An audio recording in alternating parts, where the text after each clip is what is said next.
Hello, everyone. Thank you for coming. Welcome to NAHDO's 40th Annual Conference. We will be starting in about 1 minute. Before we begin, we want to cover a few housekeeping items. On your attendee screen, you can enter comments or questions in the chat. We hope you will take advantage of the opportunity to engage with our speakers and other attendees. This session is being recorded. We recognize and thank the California Healthcare Foundation for being our Petabyte sponsors. Information about all conference sponsors is available in the sponsor area of the platform. Please take a few minutes to visit each sponsor's booth where you can find more information about them and find game tokens. Game tokens are keywords or phrases used in the token hunt game for a chance to win prizes in the daily drawings. Now, let me turn the stage over to Norm Thurston, NAHDO's Executive Director. Norm, the stage is yours. Well, thank you, Debbie. It certainly is a pleasure to be with you all here again today. We're excited to have you for this how-to session. The session today is how to improve the quality of your data. It was organized by Joanna, Duncan, and Gina Robertson. Today's moderator will be Joanna Duncan, so let's go ahead and invite Joanna to the stage. Joanna, it's all yours. Thanks, Norm. Hi, I'm Joanna Duncan from OnPoint Health Data. Welcome to this how-to session, which is focused on improving the quality of your data. The goal of this session is for our speakers to share practical experiences, lessons they have learned, and tools they have used within their programs to measure, communicate with stakeholders about, and to enhance data quality. Our first speaker is Victoria Razin from Georgia Tech Research Institute. She supports the Office of Health Strategy and Coordination in administering the Georgia APCD. Victoria is going to talk with us today about approaches to data validation as an APCD administrator. Victoria.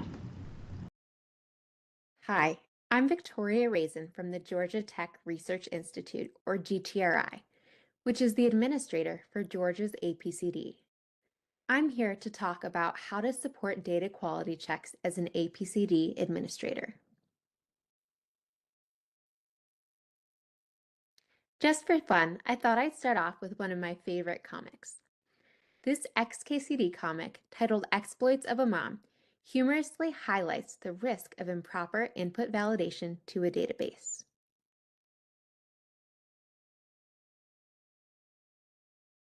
When it comes to data validation, everyone has a role to play. So, what role can an APCD administrator perform in data validation? In this presentation, I will offer 5 answers. First, an APCD administrator can review submitter registrations. With the Georgia APCD, each data submitter registers annually with the APCD. As part of registration, they submit estimates of covered lives, claim volume, and total claim value for an average single month. These values from registration can be helpful benchmarks when reviewing the claims data that each submitter later submits to the APCD. For APCDs that have been operating for multiple years, you can track how these submitter registration estimates change from year to year. But when submitters first began registering with the Georgia APCD, we didn't have previous years of data to compare to. So, we calculated a few metrics from the registration estimates to check for reasonableness. From each submitter's registration estimates, we calculated the average value per claim, average number of claims per covered life, and average total claim value per covered life. We then compared these values across submitters. In cases where the metric for one submitter was an order of magnitude off, we asked submitters to update their estimates. My second tip is to make sure that data quality is checked at every transmission point. Before we get into this tip, I have to let you in on a secret. I am not a data scientist. Our APCD does have fantastic data analysts, but personally, I'm not one of them. And quite frankly, I feel like an imposter coming before you to discuss data quality. I'm actually an electrical engineer, and I view everything in terms of systems. Any system can be understood in terms of 3 basic elements: inputs, transformations, and outputs. A system can also be composed of multiple subsystems, each with their own inputs and outputs. Using this systems perspective, let's take a look at how data flows through an APCD. In the case of the Georgia APCD, data submitters like commercial payers, Medicaid, and Medicare submit their data to a data collection module. Our data collection vendor, OnPoint Health Data, does a series of rigorous data validations upon ingesting the data. Once the data has been validated, OnPoint performs a series of transformations, including de-identifying the data. They then output a data extract for delivery to the Georgia APCD. OnPoint also validates the data extract prior to delivery. Now, even though the data extract has been validated prior to transmission, when the data is received in the state-hosted APCD, a new series of data quality checks should be performed. Within the state-hosted APCD, a series of transforms and analytics are performed, and data extracts, dashboards, and reports are produced. Before releasing these outputs, the APCD needs to perform yet more data quality checks. To summarize, data quality needs to be checked at every transmission point.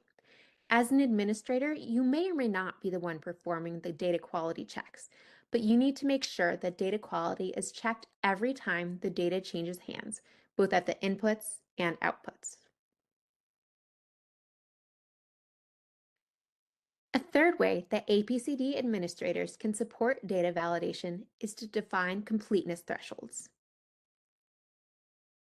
This slide shows a screenshot from the OnPoint Claims Data Manager. It shows information about the completeness of a single eligibility data file submission to the data collection module of the Georgia APCD.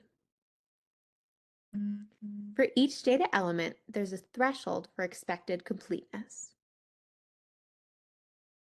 For instance, we expect that 100% of records in a file will have a valid subscriber last name.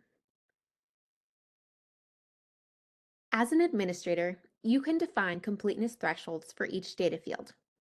If you're new to this, here's a tip for defining completeness thresholds. Get these values from experienced state APCDs. You can find the thresholds in an APCD's data submission guide or the data submission companion guide. For example, in Georgia, completeness thresholds are specified in the Data Submission Companion Guide, which can be accessed from the APCD website. The fourth item that we'll cover today is reviewing variance requests. Let's revisit our file completeness check. Sometimes a file submission won't quite meet the expected threshold for a particular data element. In such a case, the submitter can request a variance or adjustment to the threshold. For instance, in this example, the file could not attain 100% completeness for the member insurance or product category code element, so the data submitter requested that the threshold be reduced to 97.69%. As an administrator, you can review these variance requests and engage with data submitters in attempting to increase data completeness. The fifth and final item that we'll cover today is to track record counts over time. As an APCD administrator, you can capture the record count for each file submission month after month and look for sharp changes in record counts over time. This chart shows the record count for a single submitter's pharmacy file submissions to the APCD from August 2023 to December 2024. The record count generally hovers in the 90,000 to 110,000 range, with two notable exceptions. The record count jumped to 135,000 in December 2023, and it dropped below 30,000 in April 2024. The submissions from these months could use further investigation.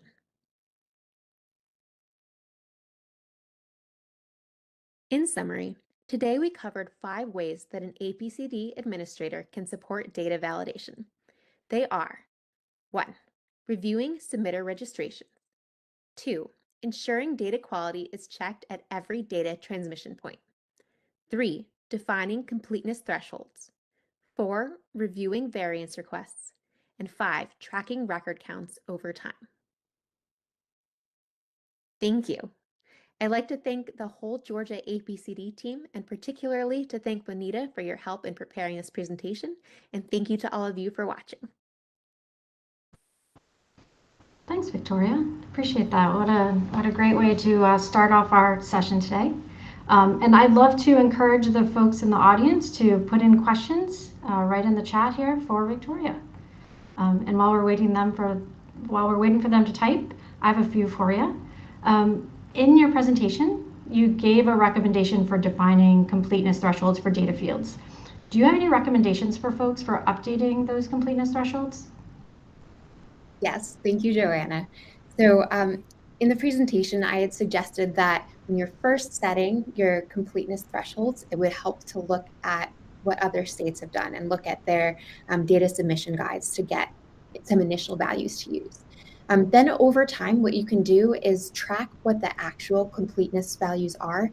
So you'll want to look at things like those variance requests from different submitters. If you're noticing that a lot of submitters are consistently requesting variances for a particular data field, that might be a sign that your completeness threshold is too high and that you need to adjust it. Excellent. And we have a question from the audience here. What were the reasons for those 2 data point anomalies in the total number of records? That is an excellent question. And to be honest, I don't know the answer at the moment, but it's something that I'm going to be working with the team to look into. I definitely was wondering the same thing. All right. I have maybe one more question. What's the best piece of advice you've heard related to data quality? All right. For this one, it's that the way to find data quality issues with your data is to actually use the data.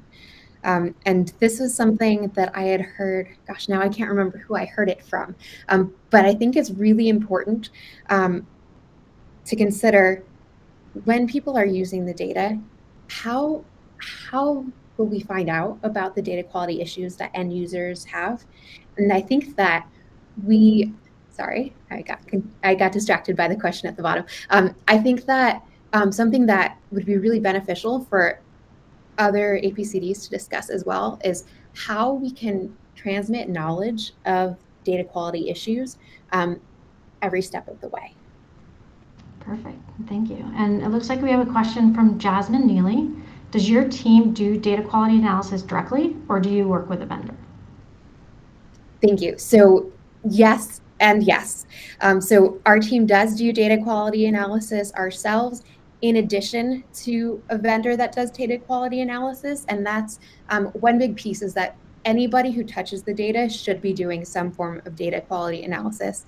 Although, as I mentioned earlier, I personally am not one of the people who is analyzing data. Great. And from Martha, do you have suggestions for how you validate data field quality? All right. So for validating data field quality, there are a couple of different ways that we can look at it. One is completeness. So that's, did they submit a non-null value?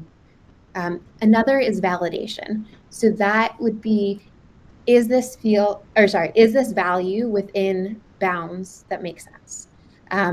One example that I have of actually a data quality issue that we had in Georgia, we had an issue where we have a field that's the age in months for children who are under 2 years old. So for that particular field, you expect that to have a value of lower than 24 months because children under 2 years old or 24 months or under. We were having an overflow problem where that field had 3 digits instead of 2, which should not be able to happen. So that's an example of one of the sorts of validation checks that we implemented. Excellent. And I think we'll save the rest of our questions for when we bring you back in a little bit. And thank you very much, Victoria.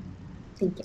All right. Our next speaker is Jonathan Handsborough, the Executive Director of the Indiana APCD at the Indiana Department of Insurance. The Indiana APCD was established by the Indiana General Assembly with a core mission to track the cost, utilization, and quality of healthcare across Indiana. And Jonathan is going to share with us today their experience using surveys with their data suppliers to enhance the quality of their data. Jonathan. Good afternoon. I'm Jonathan Handsborough, Executive Director of the Indiana All-Payer Claims Database. Thank you for the opportunity to speak with you on the strategic importance of acquiring and utilizing supplier survey data. To begin, I'd like to offer a brief overview of the Indiana APCD before turning to supplier survey data. The development of the Indiana APCD began in 2020 with enabling legislation in 2021. We began collecting data in October of 2023, and our website went live in August of 2024. Following this overview, let's now explore how supplier survey data fits within the broader Indiana APCD initiative. To effectively apply supplier survey data to your data system, it is important to understand the value these surveys provide. Supplier, submitter, and stakeholder surveys are more than just forms. They serve as strategic listening tools that allow us to hear directly from consumers, policymakers, researchers, and providers, each of whom submit, manage, and rely on our data. Surveys provide suppliers with a meaningful voice and help pinpoint usability gaps, clarify data definitions, and align with outputs with the practical needs of consumers, policymakers, and researchers. They also inform improvements to submission protocols, enhance documentation, and guide prioritization of changes that strengthen analytic value and build stakeholder trust. To illustrate this in practice, let me share a case study that shows how supplier feedback directly influenced the Indiana APCD strategy for implementing commission and fee reporting under Indiana House Enrollment Act 1004. In July of 2025, Indiana House Enrollment Act 1004 was ratified, introducing new data elements not currently collected by any other APCD. These data elements included commission and brokerage fees. The introduction of these new data elements required close collaboration with our data submitters as well as our APCD administrator, OnPoint Health Data. This is important as Indiana is among the first in the nation to include these elements. Collaboration with our data submitters was key to building a framework that improves strategic decision-making and potential risk management concerns. Survey feedback guided the strategy for implementing this new data. We utilized 4 actionable steps that outline our process for surveying. Phase 1. Why is this important? Understanding the purpose behind your initiative helps ensure alignment and focus. Once your goal is clear, work backwards to identify the steps needed to achieve it. Know what you are trying to learn and establish the objective and why feedback is relevant. In our case study, determining how to collect new data elements without a blueprint demonstrated the practical application of identifying the end goal, which is essential in the first phase. In the second phase, you must identify what to collect and when, ensuring alignment with your overall objectives. Identify the best way to collect the survey data. What questions need to be asked to achieve the objective? What specific data needs to be collected? In what way is the data going to be used? When and how does the survey collection take place? In our case study, we recognize the value of validation and explored methods for collecting new data. A conversational approach proved to be the most effective method for gathering supplier feedback. In the third phase, the focus shifts to determining who will receive the supplier surveys and how the data will be collected and analyzed. Determine how supplier surveys will be distributed. Phone surveys, conversational methods, hard copy surveys, online surveys such as Google Forms, or SurveyMonkey.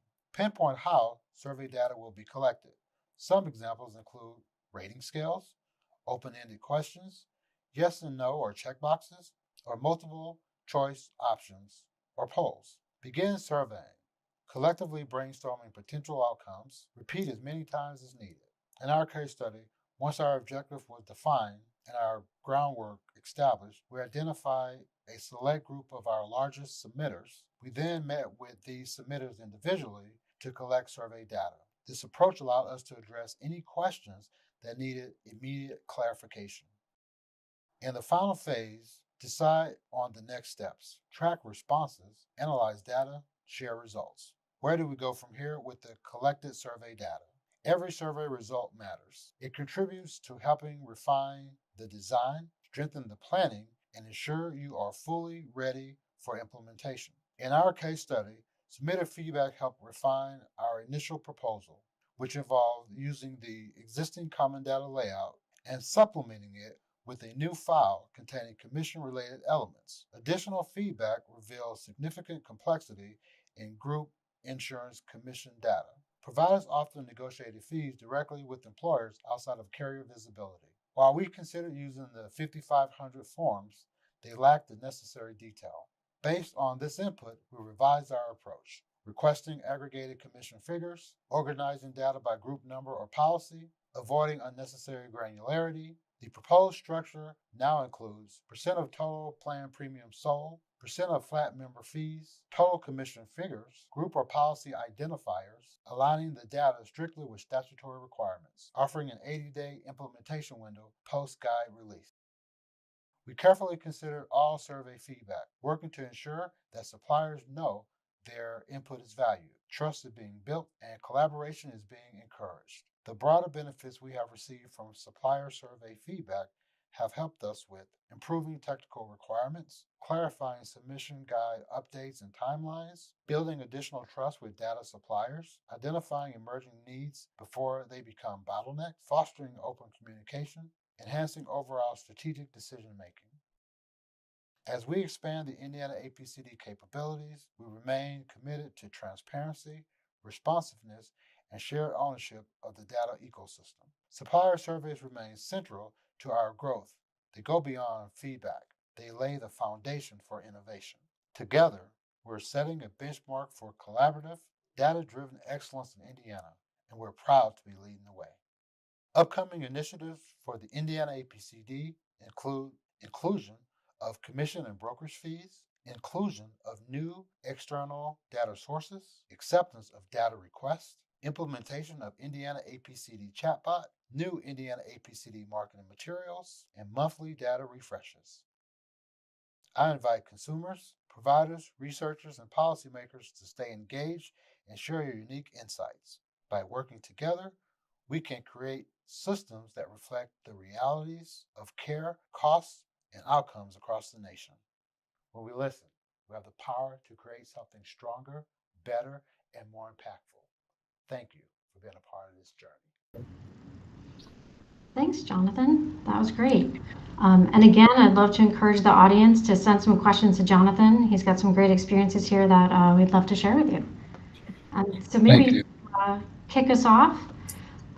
Yep, please ask your questions. To kick us off, as you were thinking about this new commissions and brokerages fees, did you think about what problems Indiana might face with that data collection? Yes, thank you. That's a great question. There were a number of concerns that we had. I think the biggest concern was simply making sure that we had clear templates. We had a clear digital infrastructure. We had a data submission process in place, and we had consistency across the board. We wanted to make sure that if there were any difficulties with the data collection, that we had addressed that with our data submitters, and we had a good understanding of what was going to be necessary for our data submitters to be able to meet those deadlines that we set for them. Excellent. And then how will the reporting of this data impact your ability to report out on transparency and accountability for Indiana's healthcare system? Yeah, that's a great question. Well, in Indiana, there's nothing more important than transparency. We're all about two things. We're all about transparency, and we're all about trying to make a shoppable tool. So anything that we can do to add to the opportunity for Hoosiers to be able to shop for care on our website, as well as to have have that ongoing transparency is what's most important to us. So as we look at ways to try to do that, we're usually trying to focus on ensuring that if the data is there and the data is available and the data can be de-identified, then we want to talk with our submitters about getting that data, and then we also want to make sure that that data has been presented to Hoosiers. And have you started thinking about how you're going to validate that data, the completeness of it, and those types of things? Are there other sources that you can compare to? Yeah, that's a great question as well. So, with all the external data sources out there, we've definitely been communicating with our advisory board. We've also been communicating with our submitters on ways to validate the information. My team's been looking at it. On Point Health Data's been looking at it as well.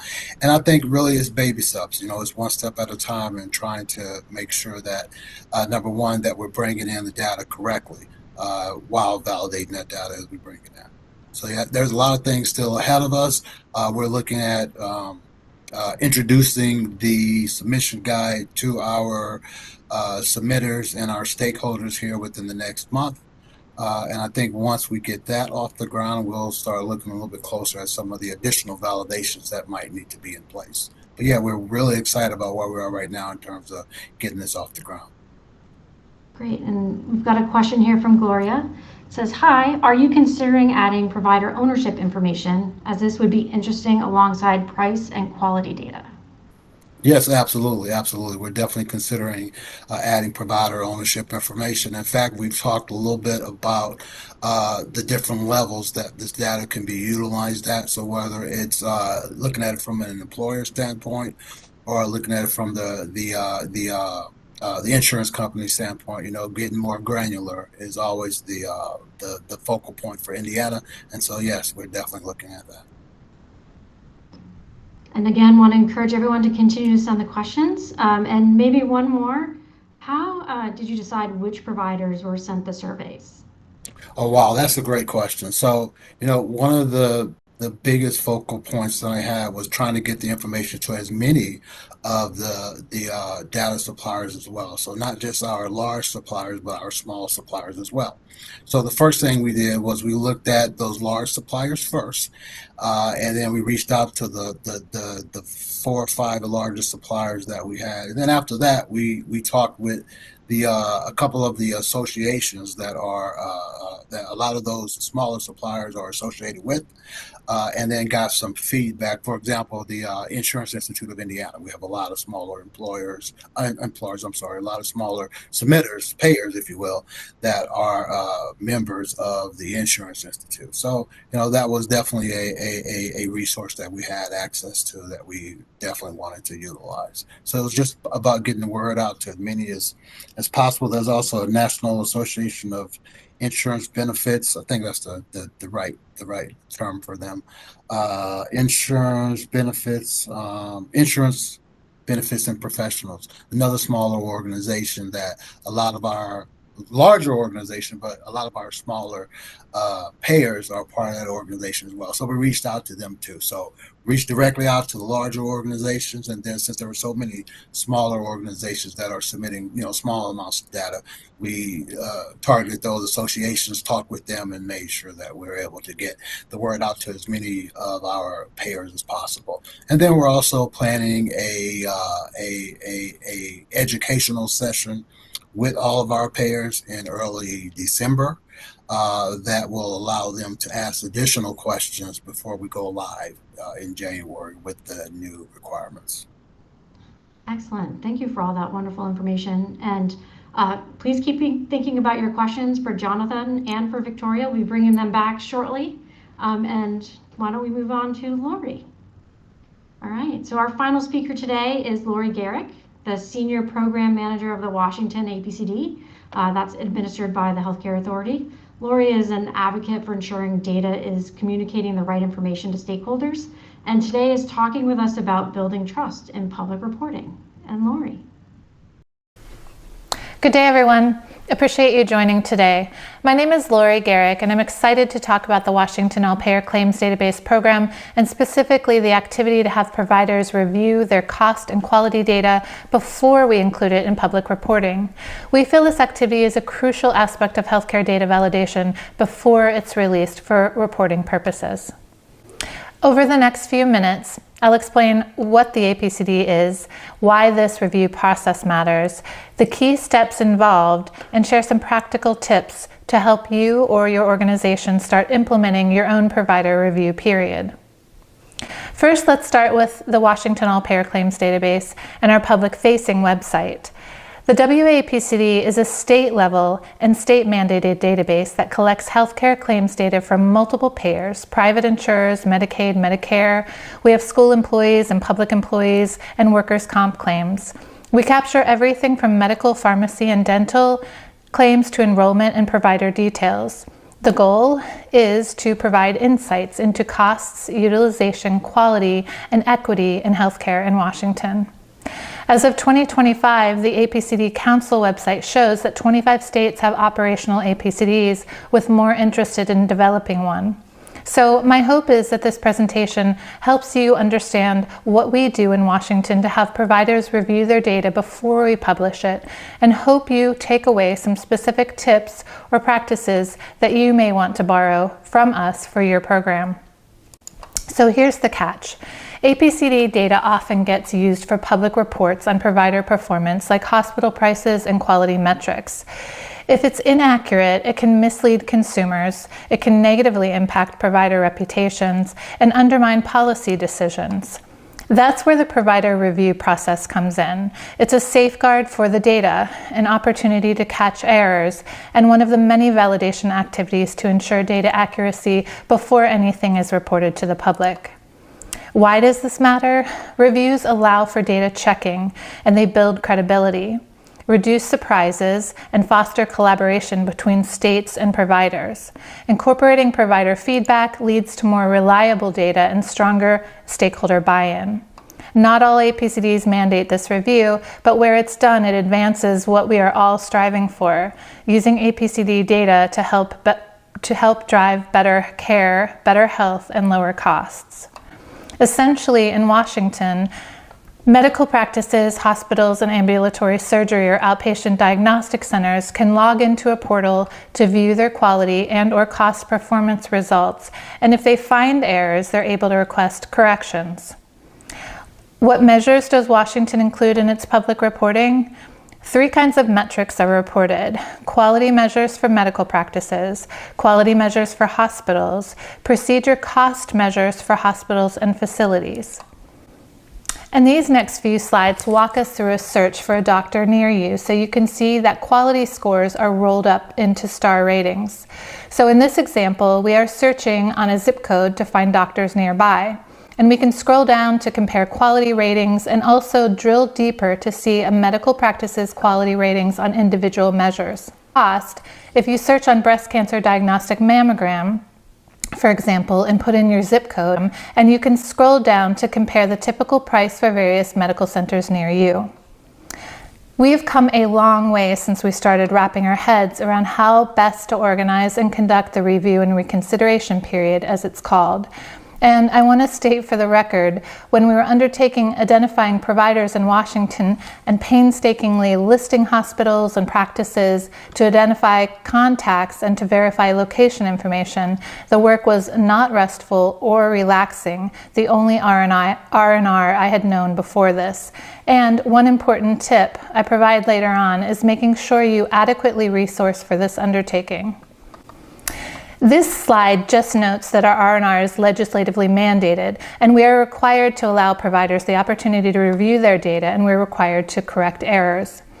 And on the right side of this slide is a list of all the major data quality processes and checks that we do on submitted data.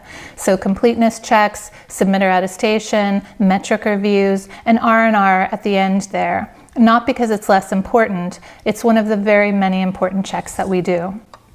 So let's dive into the steps of the review process. I'll outline the Washington workflow and want to note that this isn't a one-size-fits-all, but it's a replicable framework that can be adapted. So, step 1, develop a reporting plan. Start by defining what you'll report. Focus on cost and quality metrics like procedure prices, readmission rates, or patient outcomes. Set short-term goals. Create the list of hospitals and outpatient facilities, which turned out to be a long-term goal in our case. Involve an advisory committee early. We organized a data policy committee in Washington to help guide our efforts. We also contracted with a measure expert to walk through methodologies. This planning phase is essential and it takes months.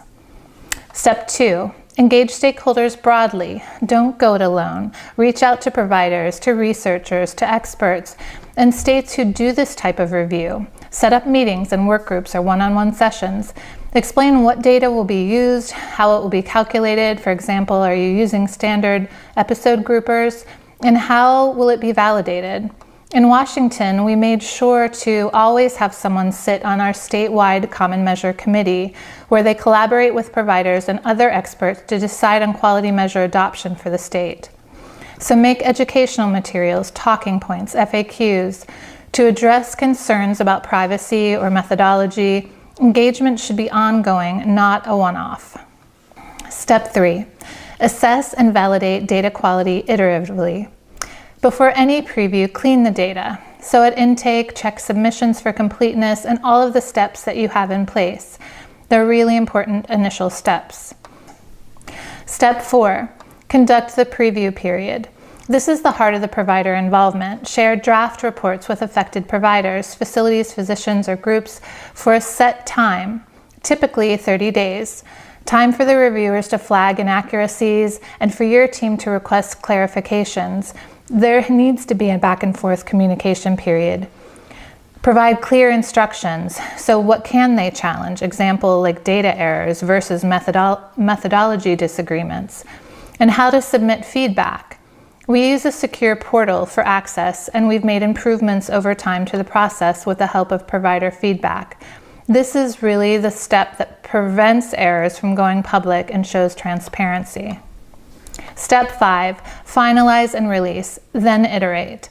After incorporating feedback, do a final internal check, compare to external sources if possible, report back to stakeholders on their input, how it was used, and gather feedback for the next cycle. Some states, interestingly, have phased in their rollouts, so starting with high-level aggregates reporting, for example, in the first review period, and building to detailed reports by the following review period. That covers the core steps. Now, for some practical tips to start your own review period. These come from lessons learned in Washington. Be transparent and set clear timelines. No surprises. Share methodologies upfront and provide review communication well in advance of the review period, explaining the review itself and the review window time period. Second, make it as painless as possible for participants. Standardize submission formats to reduce reviewer burden. User-friendly tools like online dashboards for previews and provide support like help desk, help emails, and training webinars can go a long way when you're first implementing a provider review. Third, engage persistently, and interest grows over time, so keep reaching out, keep encouraging ongoing and new participation. 6, allocate resources wisely. Budget for staff time for the development work, budget for analyst time, budget for expert consultation, and budget for technology if possible. So I mentioned we use a secure portal, and for more detailed reviews, I highly recommend this method. Finally, measure success. So track metrics like number and type of reconsiderations, stakeholder engagement, stakeholder satisfaction. In closing, implementing a provider review process for your data isn't just about accuracy, it's about building a collaborative ecosystem that drives this type of an effort. If you're starting one, begin with that planning stage, engage your stakeholders, and take it one phase at a time. I'd love to hear your questions and experiences. Thank you. Excellent. Thank you, Lorie. That was really helpful. And again, I'd like to encourage the audience to send questions for Lorie or also for Jonathan or Victoria, as they'll be coming back out in a few minutes as well. So as we wait for some questions, Lorie, I have a few for you. How long does your review process usually take in Washington for that pre and post review and reconsideration period? Sure. I would say 6 to 7 months is what our program plans for each year. So usually we have a kickoff meeting in the June timeframe where initially we're actually looking like what quality measures are we going to publish. Some are sunset each year, some are added each year. So making those initial decisions and doing that initial upfront planning. In July, we do provider outreach to ensure participation and encourage participation. We also open up this portal that I just mentioned for a roster review for the providers who have already done R&R previously, so they're able to make modifications to their rosters. So the outreach is actually adding rosters. That initial review period is modifying the rosters. Then we have the 30-day R&R period, and we allow for some time after that for a correction period. And then, our data vendor creates this very large data extract with all of those results, et cetera, sends it over to our web vendor. They import it. There's a lot of quality checks. And then that's all before we launch that new cost and quality data on the website each year. Excellent. Thank you. And are you seeing an impact of this R&R process? Is it changing your data? Is it making it better for you and your public reporting? I would say absolutely. The number of reconsiderations, the number of discussions that we've had to try to improve this process and to try to make reviews easier for providers definitely indicates that we are making corrections. We are having more review over time. I think, again, in Washington, this is a voluntary effort. We cannot require providers to do this review. But that said, we're seeing an increased interest over time. And it is quite a time commitment for providers to be doing these reviews, but their interest and increasing interest over time just shows that they want to check the data. Excellent, thank you. And again, please don't be shy. Send your questions in for Lorie, Jonathan, or Victoria. And here's another one for you, Lorie. What was the most important thing that you learned from your providers as you were launching your R&R? Yeah, so we learned very quickly, as everyone knows, that provider groups and hospitals are very busy with, juggling competing activities. So they need to allocate the resources to do these reviews, essentially. So poll individuals and see what time frame works best for them. So there's not potentially a competing review going on at that same time. And I would say also provide plenty of notice in advance for providers so that they are, again, just reminded and prepping for that annual activity. Great. And maybe one more before we bring back Jonathan and Victoria. Are there ever any disputes? And if there's a dispute, how do you handle that with a provider? For example, if it's a cost metric that wasn't correct? Mm-hmm. So, in the portal, when individuals are making reconsideration requests, some of them are automatically accepted. So this isn't my patient, for example. But when talking about more complex reconsiderations, the providers are asked to provide specific details related to what they believe is incorrect and as much supporting documentation. So we have analysts and reconsideration reviewers at both HCA and OnPoint. So those teams really work during that period of time each year to review the flagged records. They'll either make corrections based on their findings or note that the metric is accurate related to the review of the data that's been done. I will add that in some cases, if the dispute is valid, but it's not related to methodological detail, for example, some children's hospitals have connected with us over time and they serve a sicker patient population. So in those cases, we can provide a note that the provider is noting that there's a higher case complexity, for example. So there have been some really interesting work over time and communications over these requests for changes. All right, excellent. And I see a question from Sarah, but that looks like it might be for all of our speakers. So how about if we also bring Jonathan and Victoria back as we prep this one? Welcome back, everyone. And thank you for this question, Sarah. What's next for each of you on your data quality improvement journeys? This work is never done. And she's curious about what you're tackling next. How about if we start with Victoria? You're on my right. Sure. So our current focus actually is sort of a meta view.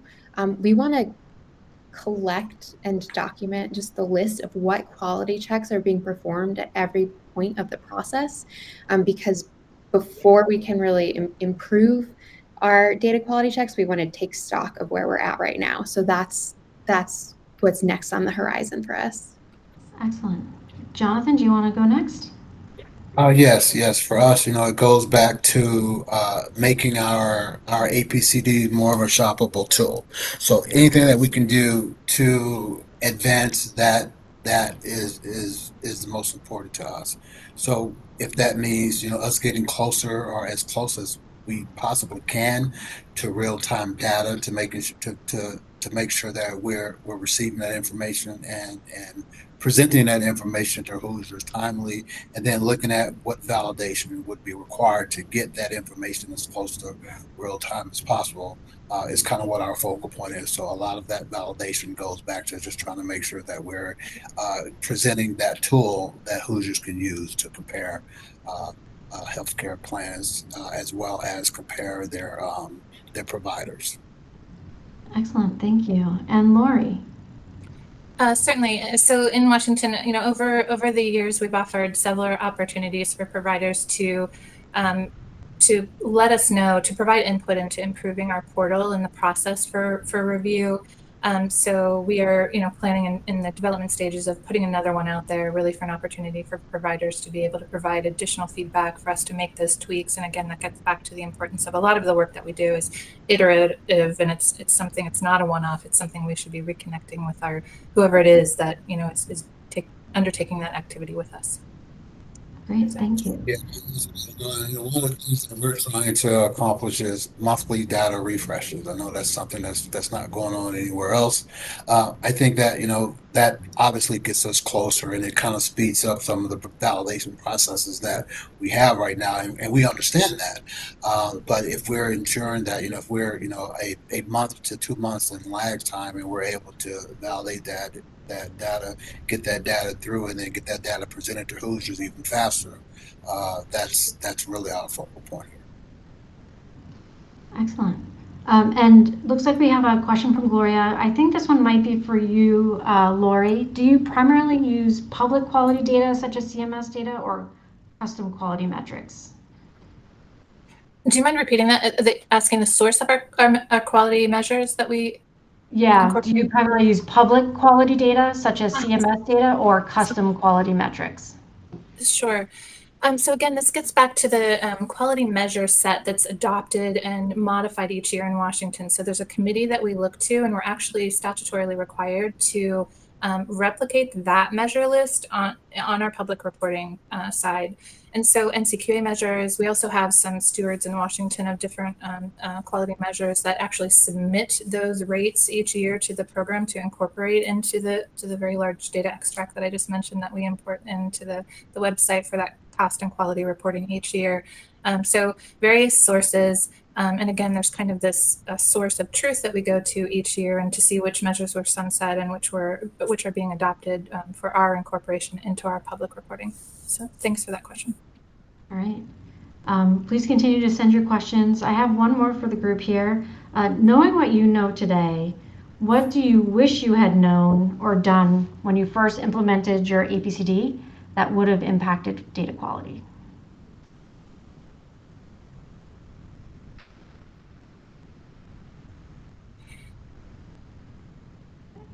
My response is easy, just based on the provider review piece that I'm kind of talking about today. We didn't recognize the importance of the time commitment that it would take staff to really initially develop that roster. So understanding, there's a little over 100 hospitals, and there's closer to 500 practices in Washington. So the legwork that required, I cannot express enough how important it is to really get your group together and really do that very specific planning, those milestones and those interim steps that you plan to tackle, and resource that appropriately, allocate those resources appropriately. I will echo the resource allocation is so important. So in our case in Georgia, we don't have a huge group that's working on the APCD. And so folks will be taking on like a lot of different roles within the APCD. So as an example, I work on governance mostly, but then I also do review to some extent, but not as much as I should, some of those data quality measures for at the point where we're receiving the data from our vendor. And then there's also other data quality checks, of course. And I think that just being able to set aside some time to work on that and not work on other aspects is important and also challenging. I would say for Indiana, our APCD is still fairly new. We just launched our website August of 2024. So a lot of that part of our APCD is brand new. I think that clearly bringing in AI is just the direction that America is going.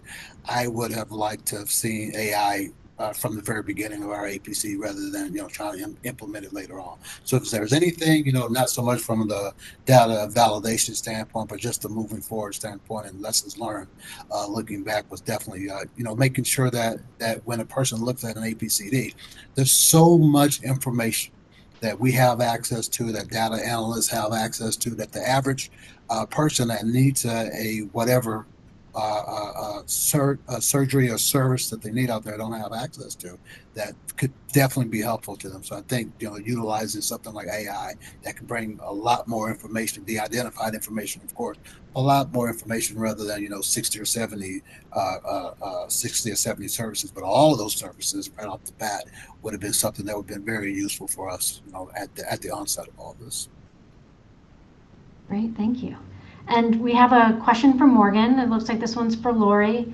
If there are errors on provider review, how are corrections made and who is responsible for corrections? How long is allowed for provider corrections? Yeah, really, really lovely question. I would say, so I'll just describe this portal for a second to give you an idea. So the provider goes in, they first see summary measures, a summary measures dashboard, so showing the organization's quality and cost results. So the portal user, we authenticate them. So initially when we're creating those rosters and figuring out who at each facility will be the reviewer, we have all of the paperwork associated with that. I've got to do a voice verification, connect with them individually, make sure that we understand who's going to be in this very secure portal, make sure the dual authentication, all the credentialing and everything is done up front before a provider enters this space. So once they, on that main dashboard, they're seeing the summary measures dashboard, and then they're able to click on a measure to view the patients, for example, included in that measure. And if relevant, they can dive deeper into that particular measure, like age, like all the specifications that are required for that measure. And if the portal user wishes to report a correction, there's simply a reconsider button, and it literally says reconsider. And so once they click that, then depending on the type of request that they are making, they may be asked to provide additional detail for us to review that consideration. So for example, the date the patient received the service, or there's all kinds of additional information that could be required. But it's that straightforward in the sense that you're seeing the summary level, you can dive deeper, and there are reconsideration buttons for the providers to immediately click on. And then also some of them are automatically accepted. Some of them, as I mentioned earlier, are more complex. So sorry. So, and then that's when the building in time to work back and forth in communication and ask for additional details so that those reviewers can do those really detailed checks come in. Next one. Thank you for that. And maybe one final thought from each of you. If you could give one recommendation to the folks listening today that would impact their data quality, what would that recommendation be? Victoria, do you want to start? Sure. I actually want to take the recommendations. There's some ideas just from the presentations so far. So these are things that we're not doing in Georgia. So as Lorie was talking about the provider review, and Jonathan was talking about the engagement with the data submitters, I recognize that this is not providing my own answer, but I would like to try to adopt those things in Georgia and would encourage others to look into those as well. Right, Jonathan? Yeah, I'm going to lean back on the presentation. I think the relationship with your stakeholders and your submitters. You're absolutely right, Victoria. We definitely learned this lesson, leaning on our submitters, leaning on our stakeholders, getting all the insights and information from them. I mean, for example, the 5500, I mentioned those forms in my presentation. We didn't know that we wouldn't be able to utilize those forms to get the fees and commissions information. After talking with our stakeholders and talking with our submitters, we quickly found that a lot of the information that was there was ERISA information, so thus we wouldn't be able to use it. And then also a lot of the commission and fees that we noted on those forms were not broken down the way we wanted them broken down, or more importantly, the way our legislation required them to be broken down. So we weren't able to utilize those forms, and that strictly and easily came from those one-on-one conversations with our submitters. So going back to the beginning and having those conversations, those one-on-one conversations, those intimate conversations with those larger submitters, and then breaking it down to the smaller submitters as well. We really learned a lot in that process of moving forward on the fees and commissions. Great, thank you. And Lorie, a recommendation from you. Yeah, the only thing I would add to what Victoria and Jonathan said is maybe just planning, brainstorming, strategizing. Take the time to do that with your teams, and I think that allows for better outcomes. Excellent. And thank you so much, all three of you. These were really insightful and helpful conversations today. I hope that it's helped the audience think about how they might improve the quality of their data. And I think now we'll hand it back to Norm. Oh yes, thank you, Joanna, and thank you all for your presentations, and very informative. This is our first year doing these how-to sessions, and I love the fact that you were very specific about how you are doing these things. So these aren't just theoretical ideas, it's practical. So for our audience, next up are the networking sessions. They will start at 2:20 p.m. Eastern, so just here in a few minutes. We have 5 rooms, 4 of them have hosts, 1 of them doesn't. So if you can't get into one of the rooms that you want to get into, you can either just check back in a few minutes, as people do tend to move around, or pick another room that does have space. So hopefully everybody has an opportunity to meet somebody new today. And again, thank you all, and we will see you again soon. Bye.